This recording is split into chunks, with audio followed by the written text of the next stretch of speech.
అందరికీ నమస్కారం అండి. నేను మీ doctor Vishnu, consultant physiotherapist, movement hub physiotherapy and rehab. ఈరోజు టాపిక్ వచ్చేసి కోర్ స్టెబిలిటీ ఎక్సర్సైజ్ ఏ విధంగా చేయాలనేది ఈ వీడియోలో చూపించబోతున్నాను. కోర్ స్టెబిలిటీ ఎక్సర్సైజ్ అంటే నార్మల్గా చాలామందికి కోర్ స్ట్రెంథనింగ్ చేసేవాళ్ళు చాలామందిని బ్యాక్ అనేది హర్ట్ అవుతుంటుంది. సో బ్యాక్ హర్ట్ అవ్వకుండా మనము కోర్ స్ట్రెంత్ని ఎలా చేయాలి, కోర్ స్టెబిలిటీని ఎలా ఇంప్రూవ్ చేసుకోవాలి అనేది ఈ వీడియోలో చూపించబోతున్నాను. సింపుల్ 3 ఎక్సర్సైజ్ అండి కోర్ స్టెబిలిటీకి చాలా అంటే చాలా హెల్ప్ అవుతుంది. ఒకసారి ఈ వీడియోలో స్టార్టింగ్ టు ఎండింగ్ వరకు చూడండి. మీకు కనుక నచ్చినట్లయితే లైక్ చేయండి, షేర్ చేయండి, సబ్స్క్రైబ్ చేయడం మర్చిపోకండి.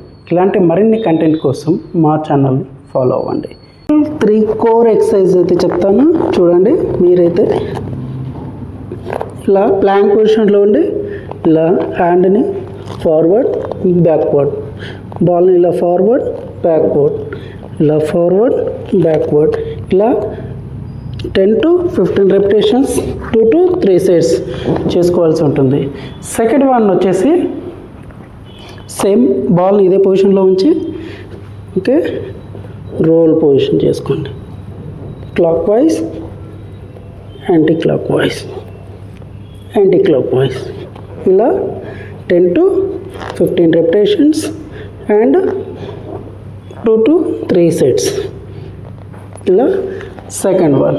థర్డ్ వన్ వచ్చేసి సేమ్ ప్లాంక్ పొజిషన్లో ఉండి